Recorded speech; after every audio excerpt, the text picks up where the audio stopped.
Okay, nandito si Maribel Quintos, no? Yes Ano po. ba ang ano natin? Nandito, assistant sa Maklang, SSDD Medicines, tapos bukas sa Quezon City General Hospital. Opo. Ano ba Ano ang... po, hingi pa ako ng tulong dito sa ano po, sugat ko po. Okay lang po ba? Okay lang, sige, sige. Kasi ano na po. Oh, nakaano na, oh. Ano siya, Sugat na. top 7 months na kasi ito na ano, nahingirot siya, masakit na siya. Yung reseta ko po, hindi ko pa kasi nabili Sige dahil nga, paano mo nga, pakita mo nga sa worth ano natin. kasi 8,000 yung total ng reseta sa pampatubo ng balat, tsaka yung Oo nga, no? tsaka hindi na ako nakakatulog ng ano ng Sakit gabi. yan, eh. Ano po ito, kung matatandaan po ninyo, pumunta kayo minsan doon sa si Churubi, doon sa may barbecue. Oo. Minsan po nag-ano na nga po kayo noon sa akin ng ano nung hindi pa siya masyado March ata yun, hindi pa siya masyadong malaki ng gamot. Binili ko naman, kaya lang mga check-up ko sa iba rin, binili ko, kaya lang pag hindi talaga nakokompleto kasi yata, hindi rin siya nagagaling. Hindi siya gumagaling. Ano daw cause Ngayong niyan? infection po, na-infect daw po. Na-infected. Infected. Oo. Ano yan? Ano po, Kinamot mo? Ganon? Opo, ito po, may picture po ako ng ano siya, maliit lang siya. Tapos, Lumaki, ah. lumaki na po ng ganyan. Hindi po siya ganyan talaga malaki, ano. Ito po siya, oh. Ganito lang siya. Yung, Oh, pero namamagana. opo, namumula. Tapos nga, ito na po siya, ito na siya ngayon pag ano. Oo, pakita mo nga. Bro, yung nung ano, nung maliit pa. Ay, yung maliit pa? Kukunin ka lang po namin yung video. Oo. Kukunin ko lang po yan. Sige, sige. Oo. Ngayon po, may reseta naman ako. Meron po kasi akong reseta dito na may nag-treat naman sa akin ng check-up. Diyan sa may Fairview, diyan private po yan. Pero hindi ko po ano kasi nga nagtitinda lang po akong banana kayo. May naglibre. Di pinuntahan ko po. Ang ano naman, reseta niya, ang total, pinatotal ko po sa Mercury, ang total ng mga gamot, nasa 8,000. Eh, syempre, magkano lang naman tubo ko sa fishbowl. Ako Oo po nga. yun, yung nagtitinda ng fishbowl. Oo. Kahapon, nakamotor po kayo, binati ko po kayo. Ayun, nasa labas, ako po yun. Oo. Tapos, eto, nasa 8,000 yung gamot pa lang. Tapos, meron din akong operation na request ni Doc. Kasi yung ugat po, may dalawang ugat po dito kasi pala tayo, para sa malaki. Yung pinakamalaki dito sa kabila, kasi hindi na daw nagpa-function yung ibang mga ano rito sa paligid ng sugat po. Kailangan daw hilahin yung pinakamalaking ugat kasi puro pababa rin na ang flow ng dugo. Hindi na daw siya normal kasi may mga varicose din po ako. Eh, ano, ang estimated po ni Doc is nasa 100,000 din yun. Tapos ngayon na, ito po, oh, nakalagay po dito yung estimation ni Doc na vein stripping po ang tawag dito. Nasa 100K. Ayan po ang ano. Oh, Pero laki, hindi ah. ko rin po ito inano. May pa po ito yung last na check-up. Hindi ko po nabili ang gamot na to at saka hindi ko rin na ano yung sa pagpapa-opera. Kaya lang dahil parang itong late nga, lumalala siya lalo. Tapos hindi na ako nakakatulog kasi. Eh, araw-araw po ako nagtitinda ng namamalengke sa Commonwealth, umaakyat sa overpass. Saka nababasa. Tapos pag naulan po, nagtitinda ako, nabababad din ng talsik ng kalsada kasi nagtitinda ako ng banana Q. Ay, ang problema ko nga rin ngayon, solo parent po ako. 1 taon na po namatay yung asawa ko sa diabetic. Pag huminto kasi ako magtinda ng banana Q at fishbowl, ganyan. Wala naman po ako ipapaano sa mga anak ko kasi solo parent ako. Ilan Wala ang akong anak mo? 4 po. May 5 taon po yung bunso. Tapos college po yung panganay.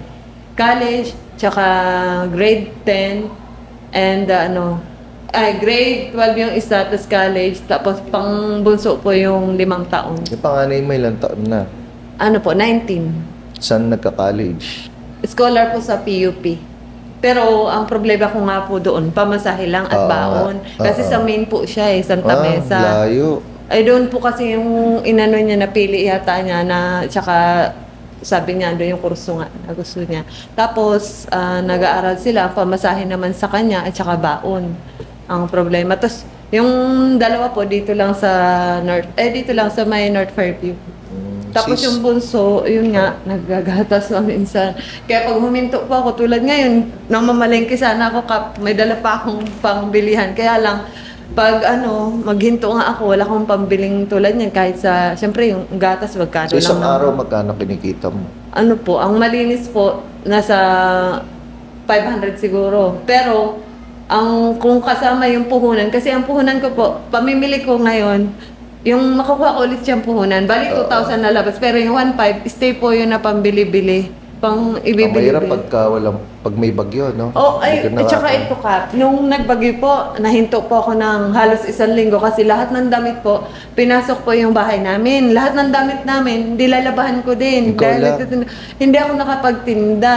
Tapos, yun nga, tapos nung may nagbigayan yata dito, nag-chat po ako sa inyo, may video po akong sinend na sa bahay namin, napasok. Kasi hindi po ako nabigyan din ng nakuha ng mga kapitbahay namin na 3,000 ba yun. Sabi ko, malaking tulong sana. Di, Ako po, meron tayong form, kaya nag-iikot ako ngayon, pafi-fill-upan ko ng form. Gusto ko malaman kung sino yung mga hindi nakapag-avail. opo, at saka po mayroon naman akong video sa bahay mismo namin sa loob na pinasok talaga. Tsaka yung kaguluhan nung after na nung bumaba na yung tubig. Eh yun nga, hindi nga ako nakapagtinda ka. Kaya parang nawawalan ng budget minsan kasi nga pag hindi po ako magtinda, lalo na pag hindi ko kinakaya ang kirot pag mainit din, sobrang sakit. Oo nga, masakit Nakatayo yan. po ako magbanana ko sa labas eh. Pag hindi ko talaga kaya kinabukasan, yan, hindi ako Yan, nakakabukas. sakit yan. Ako nga, ano lang eh. Nung nahulog ako sa bangin sa Baguio, kasi nag-PMA ako nun eh. Opo. Philippine Military Academy. Nahulog ako, sakit. Nasugat din po. Namamaga. Oo. Hindi, maga pa lang yun. Lumaki Ayun, yung sakit. paa ko. Nung una pong ano nito, ang laki po ng paa ko. Nung unang Oo. nagmanas po ito, namamanas. May picture din akong So, manas. ano ka ba? Diabetic ka ba? Yun nga po, pag hingi ko ng tulong sana ngayon na gusto ko rin magpaano, lahat pati yung dugo sana gusto ko Ano ba magpa-laboratory. masabi mo rito, Sister Limin? Nag-ano naman po ako sa kanya, i-refer po po siya sa Maklang Hospital. Maklang na. Pero sa test laban. Oo, yun. Ito. Dadalhin ka namin. Tapos, pwede po kaya isabay po doon yung, kasi meron po akong, actually may request din ako ng CT scan, 10,000 kasi yun sa Maklang noon. Yung hanggang ngayon din, 2 po kasi ang sakit ko. Hanggang ngayon nagdudumi po ako ng dugo. Meron po akong request na para ma-check nga yung sa bituka ko kasi yung Bituka mo. wala po akong almorana sa loob at sa labas kasi na-check up na po yun. Bali, ang gusto ko pong malaman yung dinudumi kong dugo tapos ang pasensya na po sa mga kumakain o ano, pasintabi po. Yung dumi ko po, talagang ganito lang kaliit na super dark na itim lagi. Hanggang alam po yan lahat ng sa bahay namin, mga kapitbahay ko. Kaya po, nangangayat din siguro ako. Kasi, siyempre, pagod ka pa, tas ito pa, tas yung dinudumi ko pa. Parang gusto ko sana maisabay sa kung magpaano Sige, sa... kung pupwede yun. Opo. Oo. Kasi, ano eh, minsan buo ang nilalabas ko. May buong dugo. Minsan naman Kailan parang, nagsimula yun? ano na po ito? Ano na, isang taon na rin siguro. Pero nung una po kasi, hindi naman ganun ka, ano. Ngayon kasi, natatakot ako minsan sa paglabas ng Ilang buwan na yun? Ilan? Mag-isang taon na rin siguro. Tagal Pero patlang Buti lang po natiis mo yun. pa yan. Ilan taon ka na? 42. Bata ka pa. Kailan birthday mo? Agosto. Hindi ko Agosto. naman yan inaano ka, ma-birthday. Pero yung anak Hindi. ko ngayon, katapusan magbe-birthday. May birthday. So, tanong mo kung pwede isabay. Opo, sana te, pwede te. Opo. Kung po pwede. Kasi hindi ko rin ma-avail yung, yung 10,000 na nakalagay doon na kung magkano eh. Nilagay po yung doon presyo. Meron bang sinasabi niya yung laboratory sa Maklang? Ano po kaya naman po? Kompleto na. Ayun. Sige. Okay, tayo, tulong-tulong tayo dyan, ha?